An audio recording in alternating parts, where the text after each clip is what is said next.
Dan termasuk dari bagian surat Al-Fatihah adalah basmalah. Basmalah ini termasuk dari surat Al-Fatihah. Ya, Bismillahirrahmanirrahim. Ini adalah ayat pertama dari surat Al-Fatihah. Harus dibaca. Tidak sah kalau seandainya sholatnya tidak dibaca itu basmalahnya ini. Kalau ada yang nggak baca bagaimana Ustadz? Ya kita bolehlah berbaik sangka. Mungkin dia bacanya sir begitu. Tapi ya pastikan aja. Saya tanya sama imamnya. Pak Imam tadi baca basmalah enggak? Soalnya ada hadis ini ya diriwayatkan oleh Daruqutni.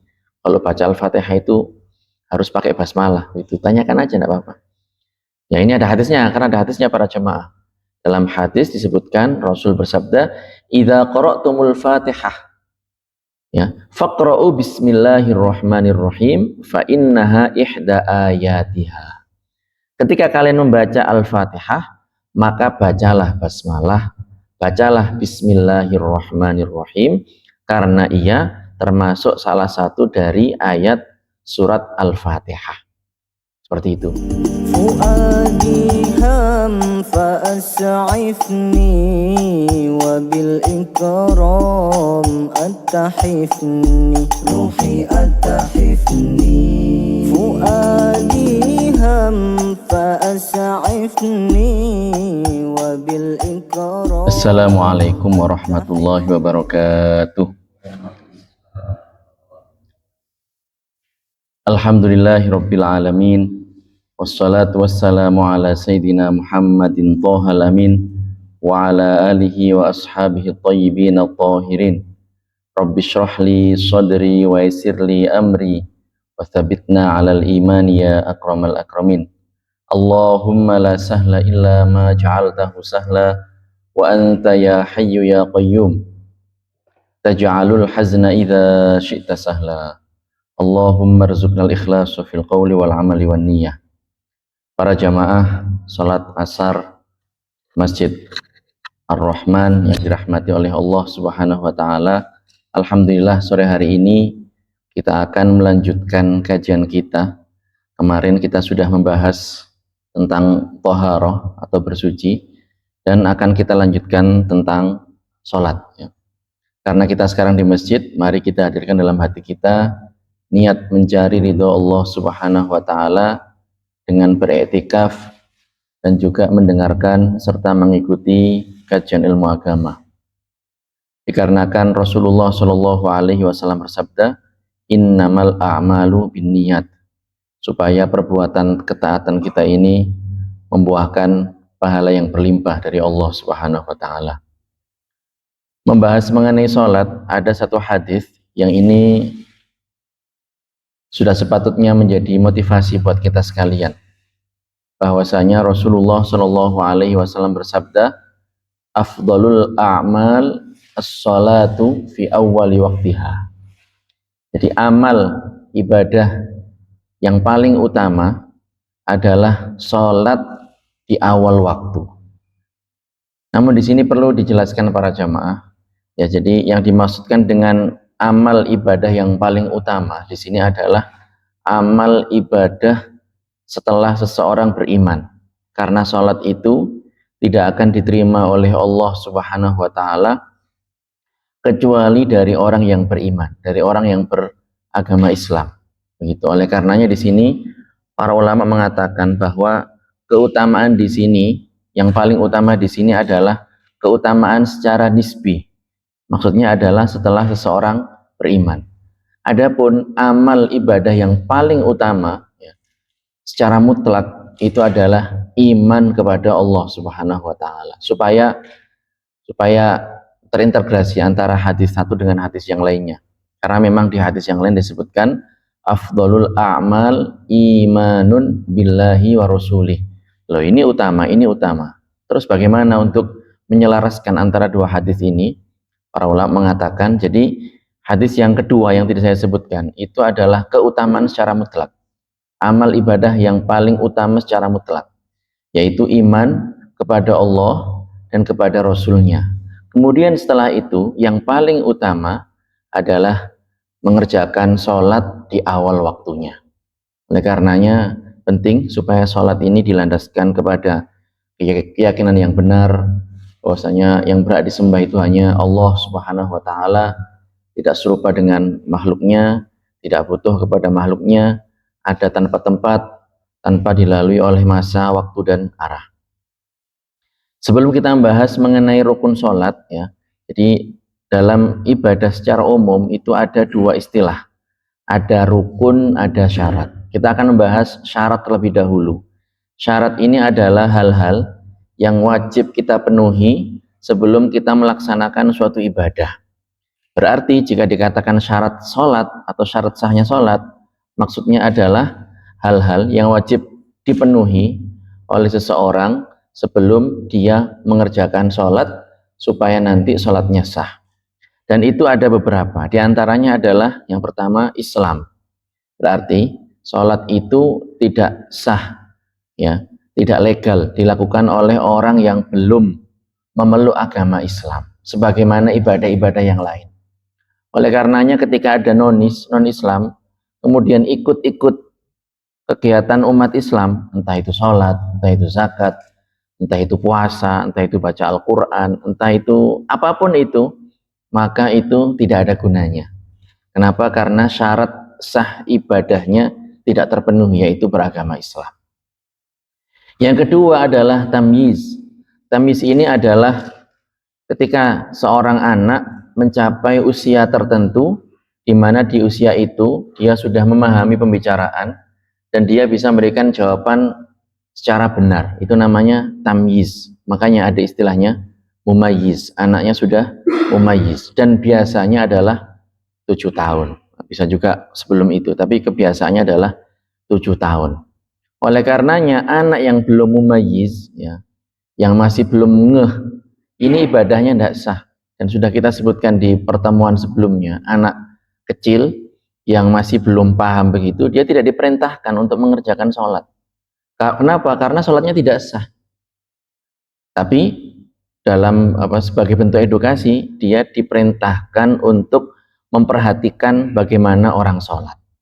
Dia mau menirukan, dia mau sekedar memperhatikan, ya ini tidak masalah seperti itu. Kemudian yang berikutnya adalah suci dari hadas, dan ini sudah kita bahas di 2 pekan yang lalu, ya.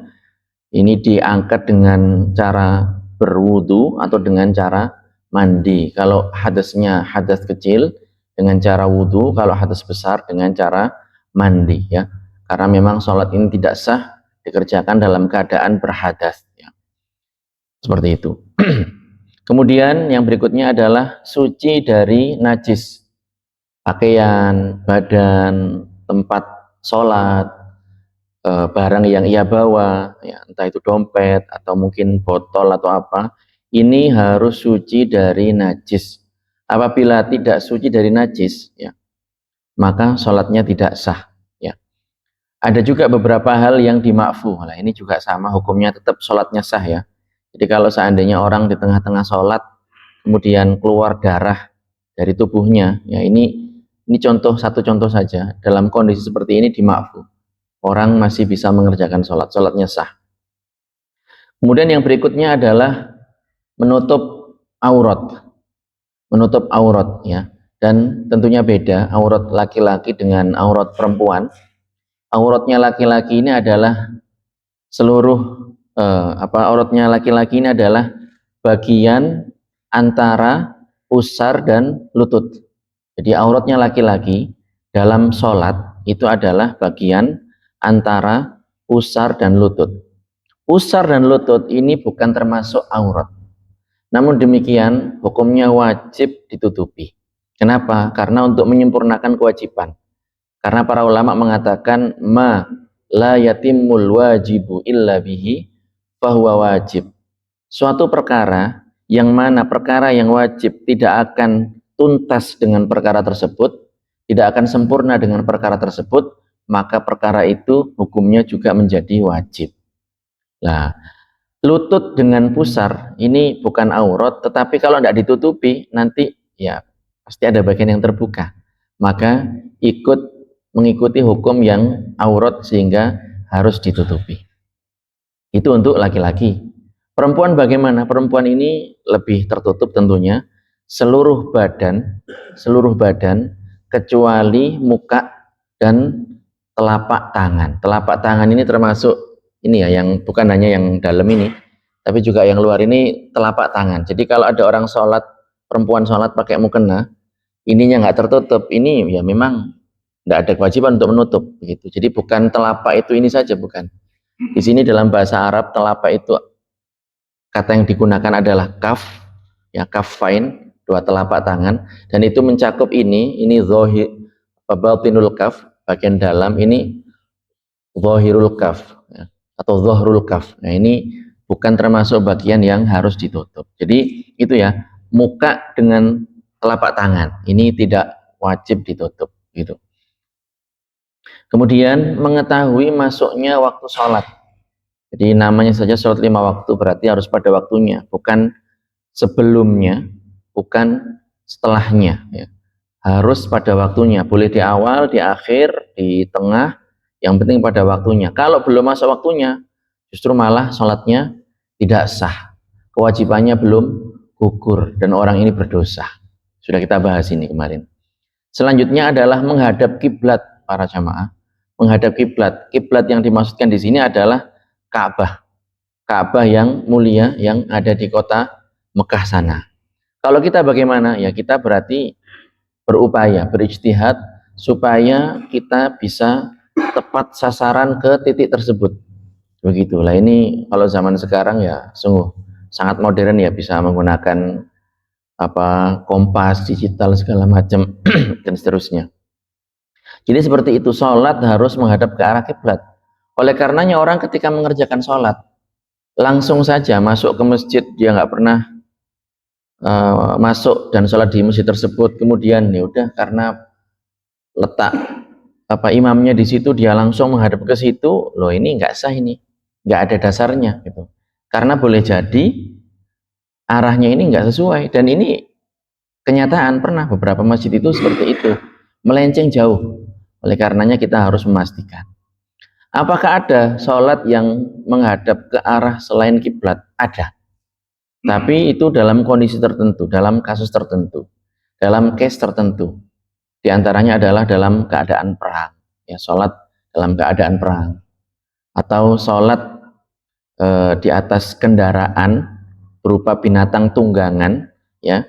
Dan ini sholatnya adalah sholat sunnah. Itu pun di awal harus menghadap ke arah kiblat terlebih dahulu. Jadi dalam Al-Quran di surat Al-Baqarah itu disebutkan fa'ainama tuwallu fathamma wajhullah. Kemanapun engkau menghadap maka disitulah kiblatnya Allah Subhanahu wa taala. Wajhullah di sini itu bukan artinya wajah, muka, bukan. Tapi maksudnya adalah kiblatnya Allah, kiblatullah. Maksud dari ayat ini adalah dimanapun engkau mengerjakan sholat, dan yang dimaksudkan adalah sholat sunnah di atas tunggangan, ya, kendaraan berupa binatang tunggangan, maka itu ya ketika di awal sudah mengarah ke kiblat, kemudian setelahnya kok binatangnya ini melenceng ke kanan atau kiri, lah itu ya sudah ketentuannya seperti itu, boleh. Nah ini dalam sholat sunnah, bukan sholat wajib. Kalau sholat wajib nggak seperti itu, harus menghadap ke arah kiblat. Dalam sebuah hadis baginda Rasulullah Shallallahu Alaihi Wasallam bersabda, "Idza qumta ilas shalah fa asbighil wudu, summa staqbilil qiblata fakabbir." Jadi dari sahabat Abu Hurairah, Rasul bersabda, ya, beliau mengatakan, engkau ketika hendak mengerjakan sholat maka berwudulah secara sempurna. Jadi wudunya harus diupayakan semaksimal mungkin, jangan epek-epek kemudian ada bagian yang tidak terbasuh, itu di bawahnya siku ini nggak terbasuh misalnya, atau di sini di sampingnya telinga nggak terbasuh. Lah ini wudunya bukan hanya standar banget ya, tapi malah kurang ini. Kalau bagian yang wajib dibasuh tidak dibasuh, maka berarti wudunya tidak sah. Kalau wudunya tidak sah, maka berarti otomatis sholatnya tidak sah. Nah ini harus hati-hati. Di sini Rasul malah menginstruksikan untuk menyempurnakan wudhu. Jadi sunnah-sunnahnya dikerjakan juga. dilebihkan sampai separuh ini lengan atas ini, kemudian dilebihkan sampai separuh betis atau sampai dengkul dan seterusnya. Ini diutamakan seperti itu. Kemudian diperintahkan untuk menghadap kiblat, baru kemudian bertakbir ya. Jadi itu ketentuan sholat, syarat sholat. Perkara yang berikutnya adalah rukun. Rukun ini sama ya, harus dikerjakan. Tidak sah sholat itu jika hal ini tidak dikerjakan dan merupakan bagian dari ibadah. Itu yang membedakan antara rukun dengan syarat ya. Rukun dengan syarat. Kemudian ada perkara ketiga yaitu sunnah. Sunnah ini ya berarti monggo kerso, boleh dikerjakan ya, dianjurkan untuk dikerjakan, mendapatkan pahala ya. Tapi jika ditinggalkan ini tidak membatalkan sholat, hanya saja mengurangi kesempurnaan, mengurangi ya, berpotensi untuk mengurangi kesempurnaan dan pahala sholat. Dalam beberapa literasi disebutkan bahwasanya rukun ini ada 17. Namun ada juga yang mengatakan 13. Kok beda? Ini yang bedakan apa? Yang menyebutkan, ulama yang mengatakan bahwa rukun sholat ini jumlahnya adalah 17 rukun, ini dengan menghitung tumak ninah. Nanti akan kita bahas. Dengan menghitung tumak ninah, karena beberapa rukun itu harus disertai dengan tumak ninah, dan tumak ninah ini dihitung sendiri ya. Jadi ruku dengan tumak ninah, iktidal dengan tumak ninah, sujud dengan tumak ninah, duduk di antara dua sujud dengan tumak ninah, ini dihitung sendiri. Maka kita di sini ikut ikut alur yang 17 ya. Jadi rukun sholat di sini ada 17. Yang pertama adalah niat. Niat ini letaknya di dalam hati, tidak syarat diucapkan dengan lisan, tidak harus orang itu melafalkan usolli fardhu zuhri, tidak harus. Tapi yang paling penting adalah dia menghadirkan dalam hatinya bahwa dia akan melaksanakan sholat fardu ya. Akan melaksanakan sholat fardu, namanya sholat zuhur misalnya ya. Dan ini dihadirkan, dibarengkan dengan takbiratul ihram, Allahu Akbar, seperti itu. Niat di situ para jamaah. Kalau hafal niat yang berbahasa Arab dan itu dihadirkan dalam hatinya ya, monggo silakan, lebih lengkap itu. Dan para ulama kita, kalau seandainya ada yang bertanya lah, kalau melafalkan ini tidak disyaratkan, lantas kenapa guru-guru kita, ulama-ulama kita ini mengajarkan kita untuk mengatakan usolli fardhul asri arba'a rakaatin? Jawabannya adalah supaya, jadi diucapkan dengan lisan, supaya membantu hati menghadirkan makna-makna tersebut. Itu jawabannya para jamaah, tapi tidak disyaratkan ya. Kemudian yang kedua adalah takbiratul ihram.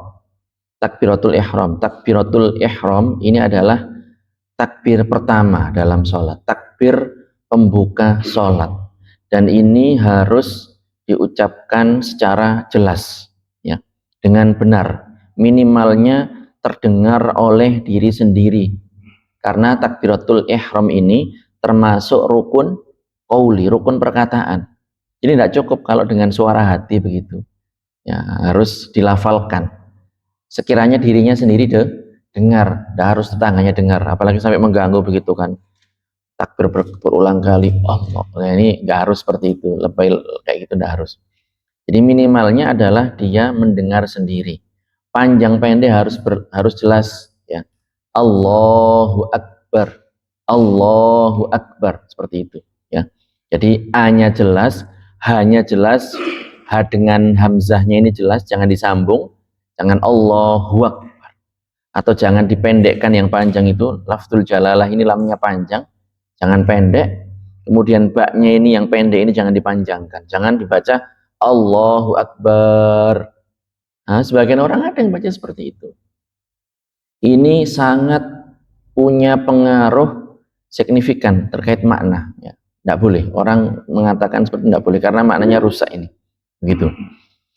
Terus bagaimana ini posisi tangan saat kita takbir ya?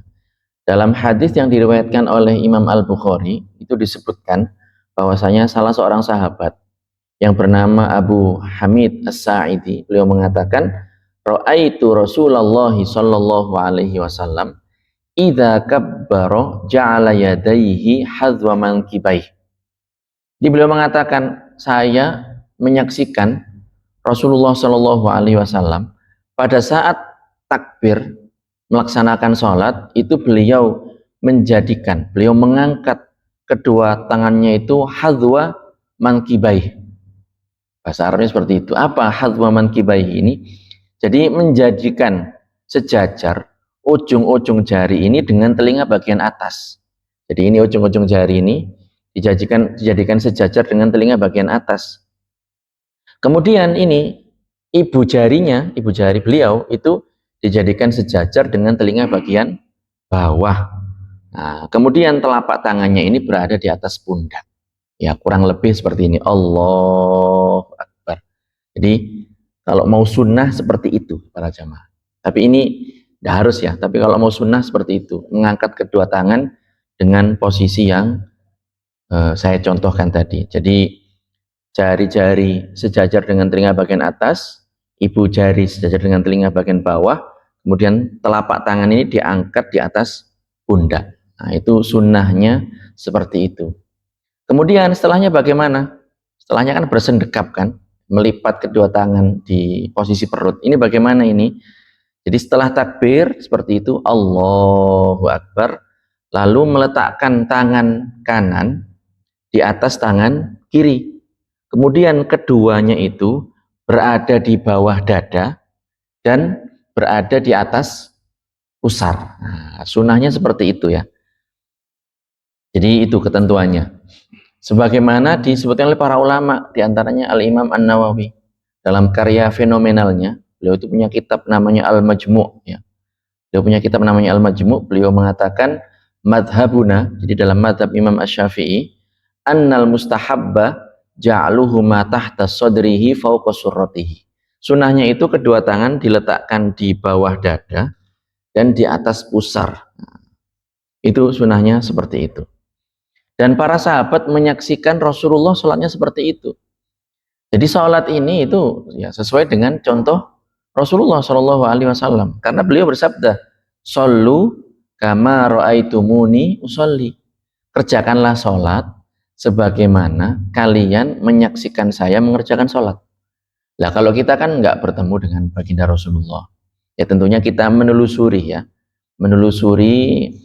hadis-hadis tentang tata cara sholatnya baginda Rasulullah Shallallahu Alaihi Wasallam. Seperti itu. Jadi itu sunnahnya seperti itu. Kemudian sholat ini dikerjakan dengan kondisi berdiri, dengan posisi berdiri bagi yang mampu. Lah untuk sholat wajib berdiri ini hukumnya adalah wajib bagi yang mampu ya. Adapun untuk sholat yang sunnah ini hukumnya diutamakan. Berarti kalau orang sholat sunnah, sholat duha, sholat witir, sholat malam, sholat hajat, sholat sunnah apapun itu, maka boleh dikerjakan dengan selain berdiri, duduk, terlentang, begitu. Boleh, walaupun dia seger buger ya, daripada tidak sholat mending itu para jamaah. Boleh, hukumnya boleh dalam sholat sunnah seperti itu. Kalau sholat fardu tidak ada tawaran begini. Oleh karenanya praktek yang terjadi dan keliru adalah ketika orang naik kendaraan, dia mampu berdiri, dia bisa, ya ini kan masalah teknis saja sebenarnya. Dia mau berdiri, tapi dia malah duduk. Tuh, sholat di kendaraan duduk, padahal dia bisa nanti pas transit sholat begitu, atau pas berhenti sebentar sholat itu bisa. Maka di sini kalau dikerjakan dengan cara duduk, maka sholatnya tidak sah. Kenapa? Hadisnya adalah bahwasanya Rasulullah ini bersabda kepada sahabat Imran bin Husain. Ya. Beliau mengatakan, dan pada saat itu Imran bin Husain ini sedang dalam kondisi sakit, punya sakit ambeien, beser. Gitu. Beliau bersabda, "Sholli qa'iman, fa illam tastati' fa qa'idan, fa illam tastati' fa ala jambin." Kerjakanlah sholat dengan cara berdiri. Jika tidak mampu, maka kerjakanlah sholat dengan cara duduk. Jika tetap tidak mampu, maka dengan cara tidur miring, ya, ala jambin, ya, miring kanan, miring kiri, terserah sebisanya apa. Jadi itu ya, harus berdiri. Kemudian setelah itu membaca surat Al-Fatihah. Nah, ini Al-Fatihah. Ketika membaca Al-Quran ini harus benar, ya. Dan harus dibaca dengan suara, minimalnya tadi sama, memperdengarkan suaranya sendiri, gitu. Karena sholat ini tidak sah jika dikerjakan tanpa membaca surat Al-Fatihah. Dalam hadis disebutkan, la sholata liman lam yaqra' bi ummil Quran. Jadi tidak ada sholat itu dihukumi sah bagi orang yang tidak membaca ummul Quran atau Al-Fatihah. Gitu. Dan pada saat membaca ini perlu diperhatikan para jamaah, tasydid. Ya, tasydid harus hati-hati. Iyyaka, ya. Iyyaka na'budu wa iyyaka nasta'in. Tasydidnya harus hati-hati, jangan dibaca iyyaka. Nah, kemudian ar-rahmanir rahim waladdallin. Ini ada 14, silakan dihitung nanti. Pas sampai rumah, buka mushaf, dihitung, oh ini 1, 2, ada 14 ini. Semuanya harus dibaca, ya. Jangan ada yang tinggalkan. Kalau ditinggalkan, tasydid ini double, berarti dia meninggalkan huruf. Maka dia harus ulang bacaan yang salah tadi. Makharijul huruf harus benar, ya. Hamzah, ain, ha dengan ha, ya. Kaf dengan qaf. Ini beda ini, jangan dipukul rata gitu. Dan dibaca harus bersambung, tidak boleh terputus. Jadi bismillahirrahmanirrahim. Alhamdulillahi rabbil alamin. Jangan ayat 1 dibaca, ayat 2 dibaca, ayat 3 dibaca, kemudian ngelamun. Kemudian baca lagi, namanya nggak mualah ini, nggak nyambung. Maka di sini dia harus ngulang dari awal lagi. Ya. Dibacanya bersambung tanpa terputus, dan termasuk dari bagian surat Al-Fatihah adalah basmalah. Basmalah ini termasuk dari surat Al-Fatihah. Ya, Bismillahirrahmanirrahim. Ini adalah ayat pertama dari surat Al-Fatihah. Harus dibaca. Tidak sah kalau seandainya sholatnya tidak dibaca itu basmalahnya ini. Kalau ada yang nggak baca bagaimana Ustadz? Ya kita bolehlah berbaik sangka. Mungkin dia bacanya sir begitu. Tapi ya pastikan aja. Saya tanya sama imamnya. Pak Imam tadi baca basmalah enggak? Soalnya ada hadis ini, ya, diriwayatkan oleh Daruqutni, kalau baca Al-Fatihah itu harus pakai basmalah. Itu tanyakan aja, enggak apa-apa. Ya ini ada hadisnya, karena ada hadisnya para jemaah. Dalam hadis disebutkan Rasul bersabda, "Idza qara'tumul Fatihah, ya, faqra'u bismillahirrahmanirrahim fa innaha ihda ayatiha." Ketika kalian membaca Al-Fatihah, maka bacalah basmalah. Bacalah bismillahirrahmanirrahim, karena ia termasuk salah satu dari ayat surat Al-Fatihah. Seperti itu. Kemudian setelahnya baca surat pendek, sunnah, ya. Sunnah, tidak harus. Kemudian setelahnya ruku. Ruku ini membungkuk hingga kedua telapak tangan ini sampai kepada kedua lutut, ya. Kemudian pada saat meletakkan telapak tangan di lutut ini, kondisinya adalah direnggangkan. Sunnahnya seperti itu. Seandainya nggak nyentuh, nggak pakai naruh di lutut, digantungin gitu aja, ya ini nggak pengaruh ke keabsahan sholat. Tapi dia meninggalkan perkara yang sunnah. Jadi contohnya seperti itu ya, sesuai dengan hadis riwayat Al-Bukhari. Kemudian tumak ninah, ya, tadi ada 4 poin tumak ninah ya. Tumak ninah ini apa? Tumak ninah ini adalah diamnya seluruh anggota badan sejenak, ya, dalam keadaan tenang dalam posisi itu. Posisi ruku, posisi i'tidal, posisi sujud, posisi duduk di antara dua sujud, itu harus tumak ninah. Dalam durasi sekurang-kurangnya adalah ukuran membaca subhanallah, itu minimalnya seperti itu.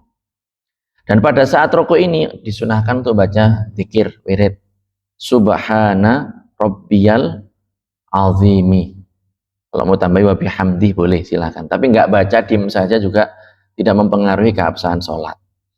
Kemudian i'tidal, berdiri tegak setelah rukuk dengan mengangkat kepala sampai tegak, ya, hingga setiap tulang punggung ini kembali kepada posisinya tegak lurus, kembali ke posisi semula.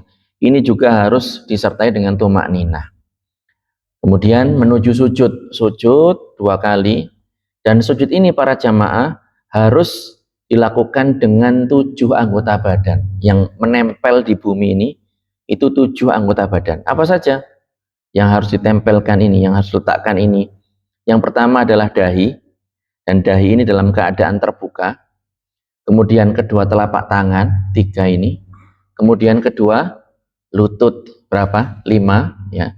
Kemudian sebagian dari jari-jari kaki bagian dalam. Jadi harus bagian dalam, harus ada bagian dalam jari-jari kaki yang nempel begitu. Jangan sampai apa yang bagian luar ya. Ini harus nempel di bumi pada saat sujud, karena aturannya seperti itu.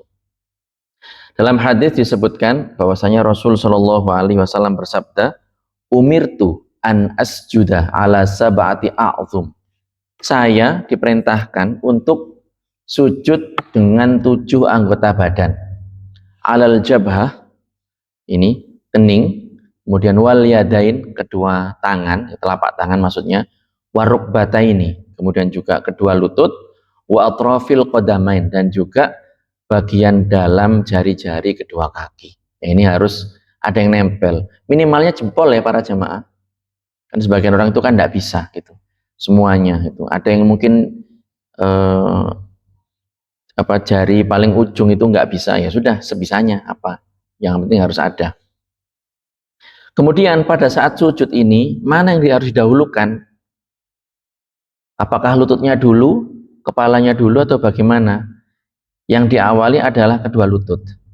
Jadi pada saat menuju sujud, ya, mengarah ke bumi ini, yang didahulukan adalah meletakkan kedua lutut, kemudian baru kedua tangan, kemudian kening, kemudian hidung. Ya, urutannya seperti itu ya. Ini sesuai dengan hadis riwayat At-Tirmidzi. Ya.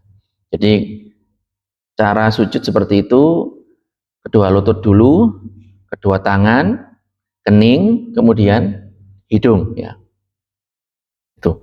Kemudian posisinya bagaimana ini? Kedua telapak tangan ini sejajar dengan pundak. Kedua telapak tangan ini sejajar dengan pundak, jangan terlalu ke bawah, jangan terlalu ke atas, ya. Sejajar dengan pundak. Kemudian jari-jari ini dirapatkan boleh, direnggangkan nggak ada masalah, monggo ya. Kemudian diarahkan ke kiblat, bukan nyamping ya para jamaah, bukan. Nah, dan lengannya ini direntangkan, ya. Jadi dijauhkan dari perut, begitu. Kemudian paha juga sama, dijauhkan dari perut. Jadi bukan kayak rapet begitu, enggak ya. Itu sholatnya seperti itu.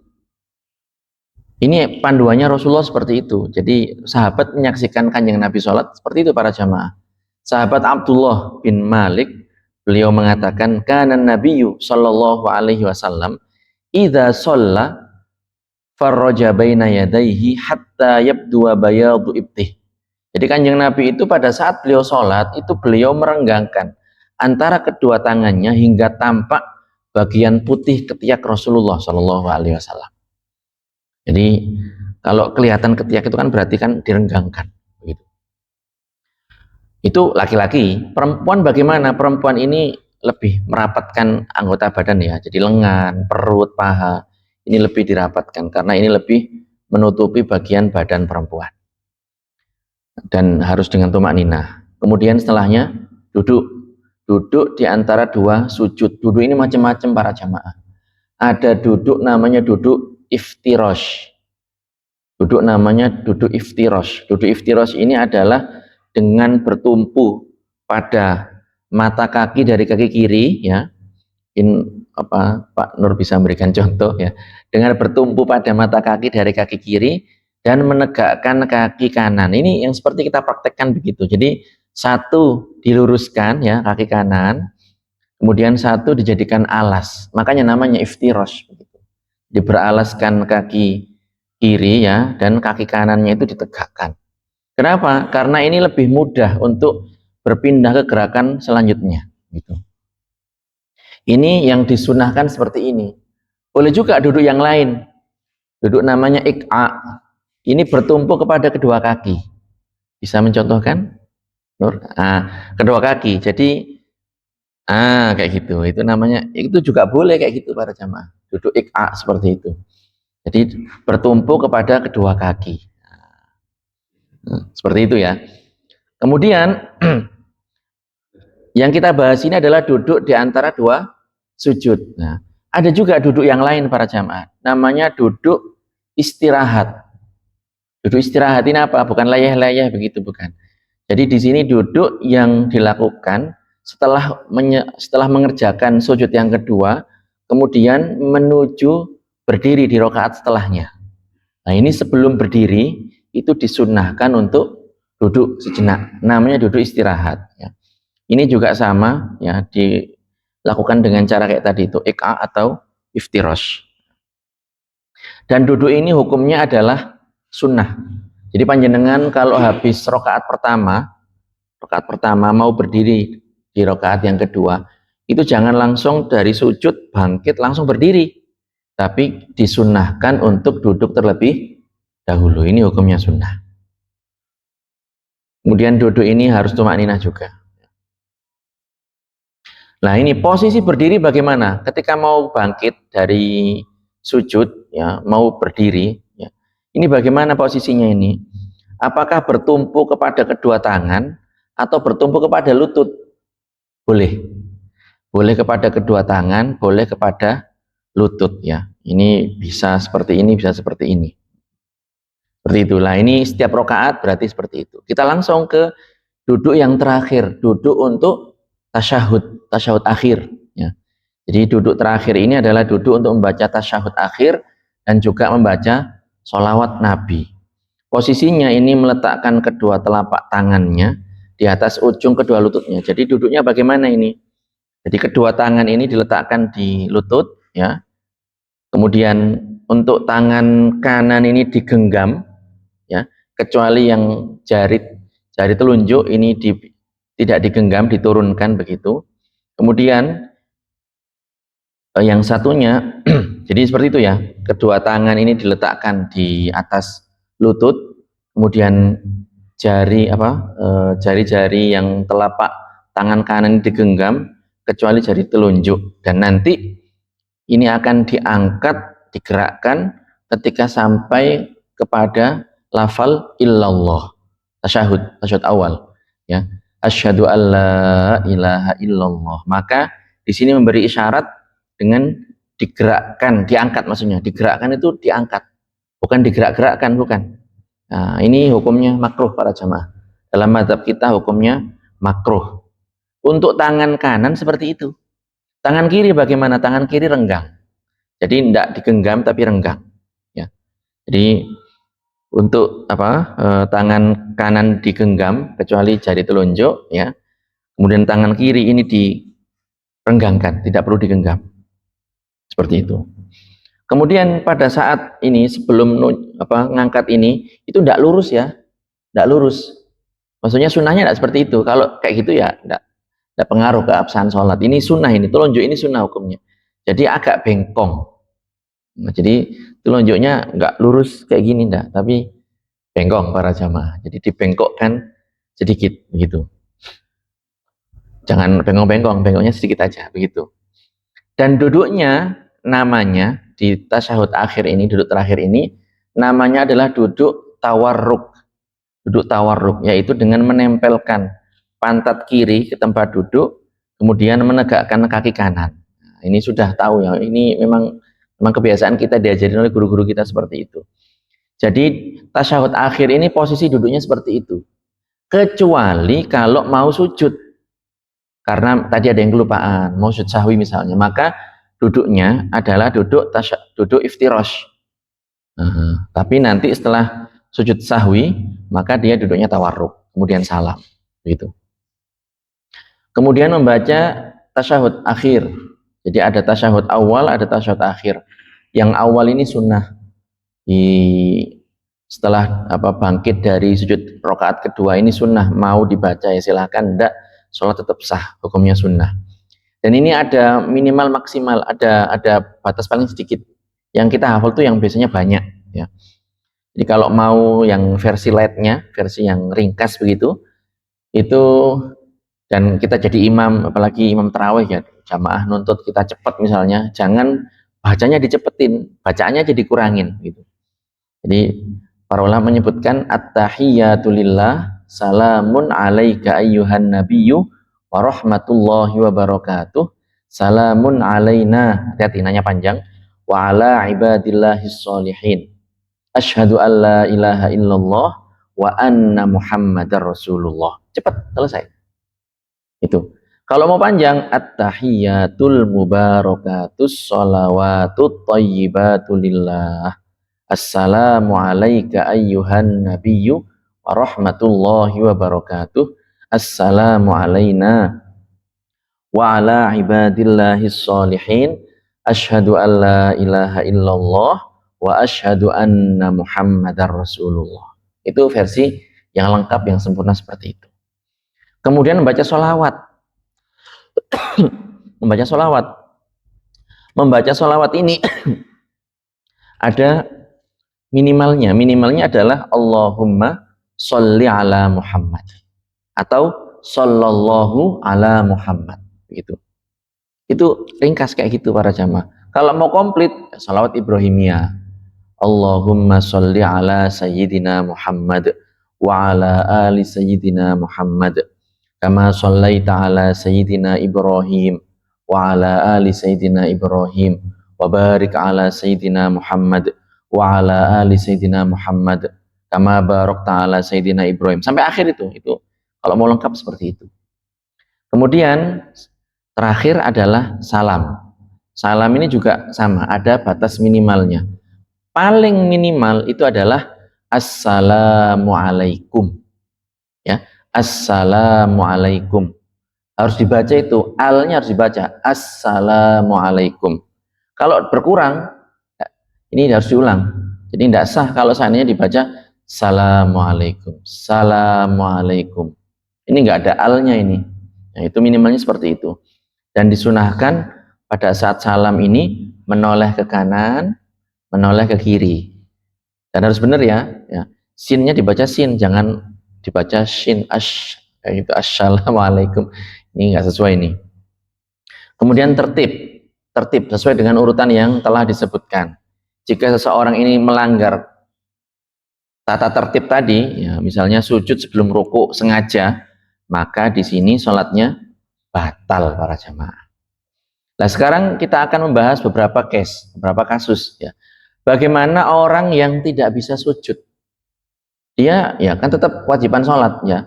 Ketidakmampuan seseorang dalam mengerjakan beberapa rukun itu tidak menjadi alasan dia tidak mengerjakan sholat gitu.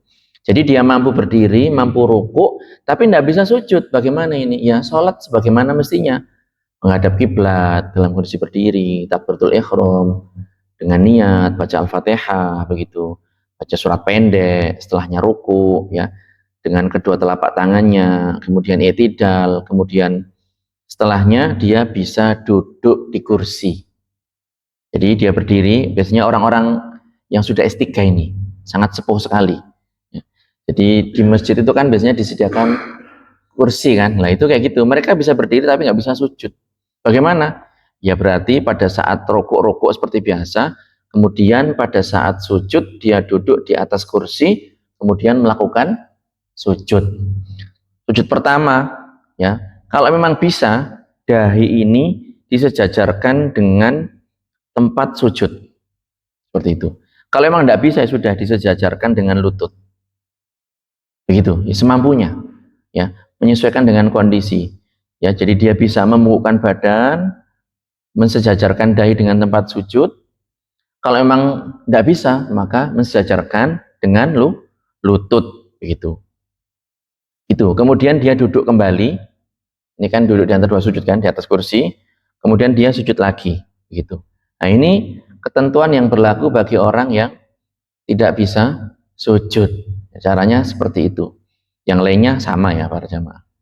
Bagaimana kalau ada orang ini tidak bisa rukuk? Ya, dia tidak bisa melakukan rukuk dengan posisi berdiri. Bagaimana ini caranya? Maka di sini ya dia bisa melakukan rukuk dengan posisi berdiri. Ya rukuk sebisanya berarti. Ya, rukuk sebisanya. Sujudnya juga ya sebisanya. Gitu. Duduk di atas kursi, kemudian rukuk dengan membungkukkan badan. Ya, sekiranya kepalanya itu sejajar dengan lutut, begitu. Ya, kemudian ya i'tidalnya kembali ke posisi semula. Kemudian pas sujud pertama, di sini dia membungkukkan badan lebih daripada posisi dia pada saat ruku. Nah, itu bagi kalau orang yang nggak bisa sujud. Nah, sekarang kalau nggak bisa berdiri bagaimana? Kalau nggak bisa berdiri, ya berarti sama ya. Dia duduk menghadap kiblat, kemudian takbiratul ihram, kemudian membaca Al-Fatihah dalam kondisi duduk ya. Sholat tapi duduk ini, ya gitu aja. Kemudian ada beberapa sunnah ya, tadi sudah kita sebutkan. Ya, di antaranya ini membaca doa iftitah ya. Allahu Akbar walhamdulillahi katsira wa subhanallahi bukrata wa asila. Doa iftitah itu ya. Ini hukumnya sunnah. Inni wajjahtu ya, bacaannya adalah inni wajjahtu wajhiya lilladzi fataras samawati wal ard hanifan musliman wa ma ana minal musyrikin. Dan sampai kebalik ya para jamaah ya. Wa ma ana minal musyrikin. Inna sholati wa nusuki wa mahyaya wa mamati lillahi rabbil alamin la syarika lahu wa bidzalika umirtu wa ana minal muslimin. Jadi musyrikin dulu baru muslimin. Jangan sampai kebalik. Kemudian baca surat pendek ya. Surat pendek di rakaat pertama dan kedua. Ini tentunya bagi orang yang bukan makmum pada sholat jahriyah. Jadi sholat itu nanti ada dua, ya ada jahriyah, ada sirriyah. Itu. Kemudian termasuk sunnah juga adalah membaca takbir, takbir perpindahan dari satu rukun ke rukun yang lain. Kecuali pada saat rukuk. Kecuali pada saat rukuk bangkit dari rukuk ke i'tidal, maka yang dibaca bukan takbir, melainkan adalah sami'allahu liman hamidah. Jadi itu yang dibaca, sami'allahu liman hamidah, lalu rabbana lakal hamdu dan seterusnya. Yaitu seperti itu, bukan imamnya bilang sami'allahu liman hamidah, makmumnya bilang rabbana lakal hamdu. Bukan jawab penjawab ini, bukan, tapi yang dibaca semuanya itu, makmum maupun imam. Kemudian baca tadi subhana rabbiyal azim, subhana rabbiyal a'la, ini dibaca pada saat sujud, pada saat rukuk, pada saat duduk di antara dua sujud ya. Rabbighfirli warhamni wahdini warzuqni. Ini dibaca ini para jamaah ya. Begitu. Kemudian tasyahud awal tadi di 2 rakaat salat zuhur, di rakaat kedua salat zuhur, salat asar, maghrib dan isya. Tadi juga sudah saya contohkan membaca salat Ibrahimiyah tadi itu. Ini hukumnya adalah sunnah. Selanjutnya adalah kita perlu tahu tentang sedikit saja karena waktunya sudah mepet sekali, tentang perkara yang membatalkan sholat. Ya. Ya, yang pertama adalah berbicara dengan sengaja. Ya. Walaupun cuma satu huruf. Ya. Kecuali zikir. Kalau zikir ini tidak membatalkan sholat. Ya. Menyebut nama Allah tidak membatalkan sholat. Makan, minum, walaupun hanya sedikit. Ya, tadi habis rapat begitu konsumsinya onde-onde. Kemudian sholat, ada biji wijen nyangkut di gigi, kemudian dimakan, ya sholatnya batal gitu kan. Atau habis jajan minum es yang manis banget, ada rasa-rasa, ya, kemudian ditelan, itu juga sama, ini membatalkan sholat, meskipun hanya sedikit. Gerakan yang banyak, ya 3 kali berturut-turut, yang populer seperti itu, tapi yang lebih kuat di dalam mazhab itu adalah gerakan banyak seukuran durasi 1 rakaat. Jadi menurut pendapat ini kalau orang mengerjakan 3 gerakan berturut-turut itu tidak sampai membatalkan sholat. Jadi kalau orang misalnya maju nutup pintu, buka pintu, ya menurut pendapat ini itu tidak membatalkan sholat. Cuman yang populer itu 3 gerakan berturut-turut. Nah, ya monggo, kalau mau ihtiyat ya ikut yang kedua tadi. Gitu. Kemudian satu gerakan tapi berlebih-lebihan. Satu gerakan tapi berlebih-lebihan. Lah sholat parkur misalnya. Ini sholatnya batal ini. Loncat para jamaah. Loncat ini sholatnya batal. Satu gerakan tujuannya main-main. menggerak-gerakkan lidah, ya, menggerakkan alis mata dengan tujuan bermain gitu. Tahu apa tujuannya itu. Ini membatalkan sholat. Nambah rukun, sujud 3 kali, rukuk 2 kali. Ya, ini. Jadi ada aturannya para jamaah. Mengubah niat, ya. Mengubah niat ini memutus sholat ragu-ragu, nanti kalau hujan nanti akan membatalkan sholat. Itu sebelum hujan sudah batal sholatnya. Berhadas ini juga sama, membatalkan sholat, keluar angin, kesentuh perempuan begitu. Ini sholatnya batal. Tadi ya ada sirriyah, ada jahriyah ya. Dikit lagi. Jadi sirriyah ini adalah sholat yang ketika membaca itu tidak mengeraskan suara. Ini adalah 2, zuhur dengan asar. Jahriyah ini adalah sholat subuh, maghrib, dan isya. Maka di sini suaranya dikeraskan. Kalau dia posisinya imam ya berarti ya dia baca jahriyah, dikeraskan. Kalau dia makmum ya berarti enggak, berarti dia mendengarkan bacaan imam begitu. Kecuali kalau sendiri, maka di sini walaupun dia sholat sendiri itu juga dikeraskan, suaranya dikeraskan. Kemudian ada beberapa faedah di sini. Ketika di sholat jahriyah yang dibaca keras, kemudian imam membaca surat At-Tin ayat 8, alaihissallahu biahkamil hakimin, maka di sini makmum membaca bala wa ana ala dzalika minasyahidin. Nah, ini dibaca seperti itu. Kemudian hati-hati pada saat sholat, kemudian ada orang salam, jangan dijawab. Ada orang ketok pintu, kemudian assalamualaikum, kemudian dia sholat bilang waalaikumsalam. Nah ini jangan ini. Atau ada orang bersin misalnya, orang itu bilang alhamdulillah, kemudian orang ini mengatakan yarhamukallah, maka ini sholatnya batal para jamaah. Seperti itu. Ini sebenarnya ada satu hal ya, tapi insya Allah next time pembahasan mengenai masbuk ya, orang yang tertinggal sholat. Insya Allah akan kita bahas pada pertemuan berikutnya. Mudah-mudahan bermanfaat. Silahkan para jamaah, mungkin ada hal yang kurang jelas, ada yang mau dipertanyakan dan didiskusikan, monggo silahkan.